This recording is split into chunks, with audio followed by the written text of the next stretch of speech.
رفع الیدین کرنے کی حدیثیں زیادہ ہیں، اس لیے کہ وہ ایک عمل ہے، کیا ہے۔ جنت رفع یدین کرنے اور رفع یدین نہ کرنے کے کسی ایک طبقے کے لیے رجسٹری نہیں ہے۔ بھئی رفع یدین کرنے والے بھی جنت میں جائیں گے، آپ جا کے دیکھ لینا۔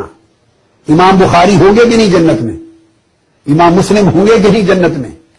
امام ابو داؤد، ترمذی، نسائی، ابن ماجہ سب ہوں گے کہ نہیں؟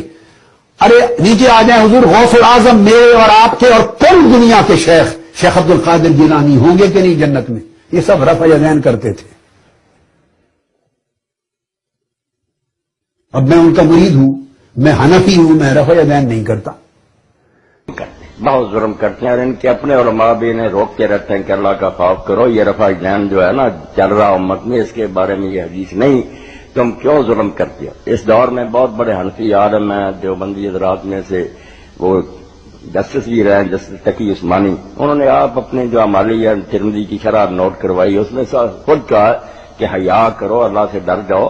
یہ سنت جو رفع الیدین ہے امام کر رہے ہیں، شافی یا رحمت اور سارے اہل حدیث، یہ کس نے اس کو کہا کہ یہ گوروں کی دمیں اور یہ جھوٹ بولتے ہیں؟ اسی طرح یہ مدرسہ جامعہ اشرفیہ لاہور، اس کے شیخ تھے مولانا محمد عزیز کاملی رحمۃ اللہ علیہ، ان کی مشکات کی شرح تاریخ کسبی، اس میں بھی لکھتے ہیں کہ جس میں رائی برابر ایمان ہوگا وہ اس بحث میں اس کو نہیں پیش کرے گا۔ حضور اپنی سنت کو میرے بھائی گوروں کی دمیں کہہ سکتے تھے، اگر روکنا بھی ہوتا تو کہتے میں نے بھائی بتایا تھا، اب اس کو چھوڑ دو، اچھا انداز تھا۔ کتنی چیزیں ایسی آپ نے کہا تھا قبریں نہ دیکھا کرو، بعد میں کہا میں نے منع کیا تھا، اب اجازت دیتا۔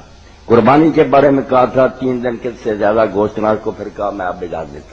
رفع یدین روکنا ہوتا چلا تو حضور کے کہنے سے تھا نا، یہ سارے مانتے ہیں، تو آپ کہتے ہیں میں نے سکھایا تھا اب چھوڑ دو۔ جب آپ نے کہا گھوڑوں کی طرح دمے کیوں لاتے، وہ کہہ نہیں سکتے تھے کہ یہ گھوڑوں کی طرح دمے لا رہا تو آپ نے سکھایا، اگر یہ گھوڑوں کی دمے تو آپ نے تو بتایا تھا۔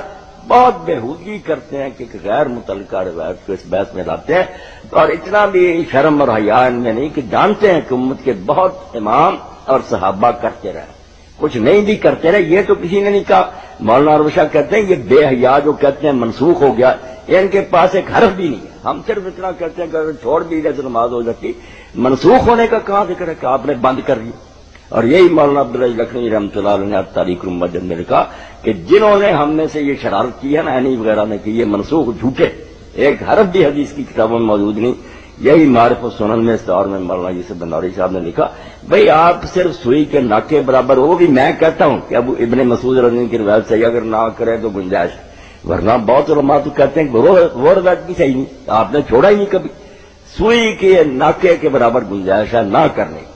آپ الٹا حملہ کرتے ہیں، 22 صحابہ کرام سے حدیثیں ہیں، بعد میں بھی ابن عمر کسی کو دیکھتے کہ نہیں کر رہا، کنکریاں اٹھا کر اس کو مارتے، غضب کر رہے ہیں کہ اس کو گھوڑوں کی دمیں کہہ رہے ہیں۔ باقی یہ رفع یدین کیا تھا اس کے بارے میں علماء نے لکھا بہت، مگر میں 2 باتیں کہہ دیتا ہوں جو اہل حدیث حضرات بھی نہیں بیان کرتے، حالانکہ کرنی تھی۔ ایک تو یہ ہے کہ یہ وہ رفع یدین تھا جو لوگ اتحیات کے خاتمہ پر کرتے، جب وہ کہتے ہیں نا السلام علیکم ورحمۃ اللہ، ساتھ ہی دائیں طرف ہاتھ اٹھا کر بھی اشارہ کرتے، جیسے دور سے سلام کرتے ہیں لوگ کرتے، بائیں طرف کا ادھر بھی، یہ صحیح مسلم میں ساتھ ہی ہے۔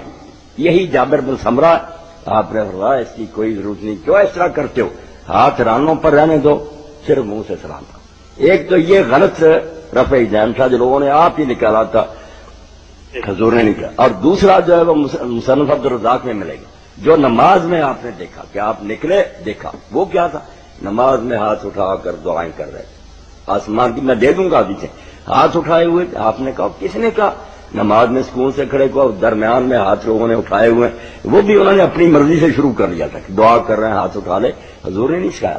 یہ 2 چیزیں تھیں، سلام کے وقت اور نماز میں اپنی خوشی سے ہی ہاتھ اٹھا کر دعا کرنا، ان دونوں کو کہا میں فوٹو اسٹیٹ کرا دوں۔ یہ جو سنت رفع یدین ہے رکوع کے وقت، یہ اس کا مطلب یہ صحیح نہیں ہے، نہ یہ بات غلط ہے، یہ سنت ہے، اس کو نہ غلط کہیں، یہ تو اکثریت ائمہ کی جو ہے اولیاء کی، خود شیخ عبد القادر جیلانی رحمۃ اللہ علیہ غنیہ میں لکھتے ہیں کہ سنت ہے، کیا کر رہے ہیں، نہ اولیاء کو مانتے ہیں نہ ائمہ کو، ظلم کر جی۔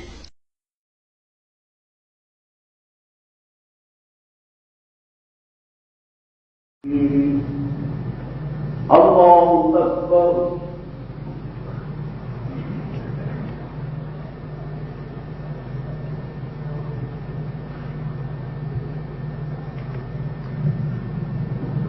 سمع الله لمن حمده الله أكبر.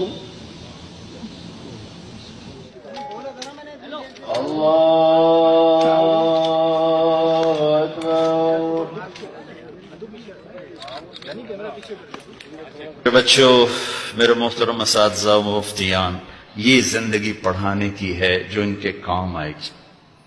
انشاءاللہ رفع یدین کرنے والے بھی جنت میں جائیں گے، نہ کرنے والے بھی جائیں گے اگر کبائر سے اجتناب ہے، محرمات سے اجتناب. نبی صلی اللہ علیہ وسلم نے نماز میں رفع یدین کیا ہے. یہ ہر مسلمان جب نماز شروع کرتا ہے رفع یدین کر کے ہی کرتا ہے، اس میں کوئی اختلاف نہیں ہے. سوال صرف یہ ہے کہ باقی موقعوں پر بھی کیا ہے، معلوم ہوتا ہے کبھی کبھی کیا ہے، تو اس وجہ سے آپ اتنی بات اگر مان لیں تو اس میں لڑنے کی کیا بات ہے. یعنی ایک تو فرض ہے، اس کے بغیر نماز ہوتی نہیں شروع کرتے وقت، اس میں کسی کو اختلاف بھی نہیں. رکوع میں جاتے ہوئے، سجدے میں جاتے ہوئے، اٹھتے ہوئے روایتوں سے معلوم ہوتا ہے کہ حضور نے کبھی کبھی اس موقع پر بھی رفع یدین کی ہے. ٹھیک، اتنی بات ختم ہو گئی. آپ بھی کبھی کبھی کر لیں گے تو آخر کیا قیامت آ جائے گی. جلال الدین سیوطی رحمۃ اللہ علیہ نے فرمایا کہ حدیث رفع الیدین رواہ 50 صحابیا، رفع الیدین کی حدیث کو 50 صحابہ کرام نے روایت کیا ہے. اور علامہ مجد الدین فیروز آبادی مصنف قاموس، وہ اپنی کتاب سفر السعادہ کے اندر لکھتے ہیں کہ رفع الیدین کے ثبوت میں تقریباً 400 احادیث موجود ہیں. میں اس میں سے ایک روایت جو بخاری کے اندر ہے وہ میں پیش کرنا چاہتا ہوں. روایت اس طرح ہے: وان ابی قلابۃ انہ رأى مالک بن الحویرث اذا صلى كبر ورفع يديه واذا اراد ان يركع رفع يديه واذا رفع راسه رفع يديه وحدث ان رسول اللہ صلی اللہ علیہ وسلم صنع هكذا رواه البخاری فی کتاب الصلاۃ. حضرت امام بخاری حدیث پاک کو ایسے کتاب الصلاۃ کے اندر لائے. حضرت ابو قلابہ کہتے ہیں کہ انہوں نے مالک ابن حویرث کو دیکھا کہ مالک ابن حویرث جب نماز پڑھنا شروع کرتے، اذا صلی، جب نماز پڑھنا شروع کرتے تو تکبیر بولتے، کبر، اور تکبیر کے وقت رفع الیدین کرتے. کبر ورفع یدیہ، تکبیر تحریمہ کے وقت رفع الیدین کرتے. تو رفع الیدین کا ایک محل تو تکبیر تحریمہ کے وقت ہے. پھر وَإِذَا أَرَادَ أَن يَرْكَعَ، جب وہ رکوع کرنے کا ارادہ کرتے تو رکوع میں جانے سے پہلے رفع الیدین کرتے. وَإِذَا رَفَعَ رَأْسَهُ، اور جب رکوع سے اپنا سر اٹھاتے تو رفع یدیہ، تب رفع الیدین کرتے. یہ روایت بیان کرنے کے بعد ابو قلابہ کہتے ہیں کہ مالک ابن حویرث جب یہ عمل دکھلا رہے تھے، نبی کریم صلی اللہ علیہ وسلم کی نماز کا یہ طریقہ بتا رہے تھے، فارغ ہونے کے بعد وہ کہتے ہیں وحدث، انہوں نے بیان کیا ان رسول اللہ صلی اللہ علیہ وسلم صنع هكذا، نبی کریم صلی اللہ علیہ وسلم نے اسی طریقے سے کیا ہے. یہ نبی کریم صلی اللہ علیہ وسلم کا عمل ہے.